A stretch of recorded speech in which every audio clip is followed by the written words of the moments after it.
আসসালামু আলাইকুম, কেমন আছেন সবাই? আশা করি সবাই ভালো আছেন। আমি আল্লাহর রহমতে অনেক ভালো আছি। আজকে শেয়ার করব বেলে মাছ রান্না করব। এই মাছের আরেকটা কিন্তু নাম আছে, সেটাকে বলে গড়াইল্লা বাইলা গ্রামের ভাষায়।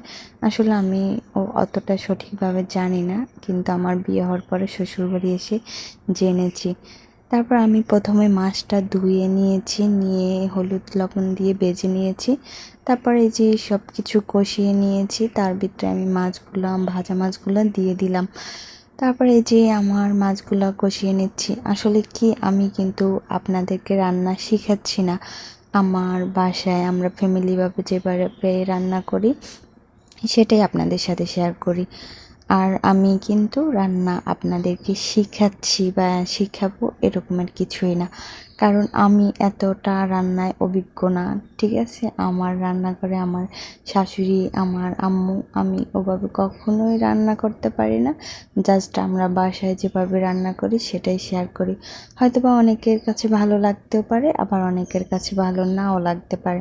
আর সবার কাছে ভালো লাগতে হবে এমনটাও কিন্তু না। যাদের কাছে ভালো লাগে, খুব ভালো, আলহামদুলিল্লাহ, তারাই আমার ভিডিও দেখবেন। আশা করি আপনার যদি আমার ভিডিওটা ভালো লাগে অবশ্যই লাইক কমেন্ট করতে পারেন। আল্লাহ হাফেজ।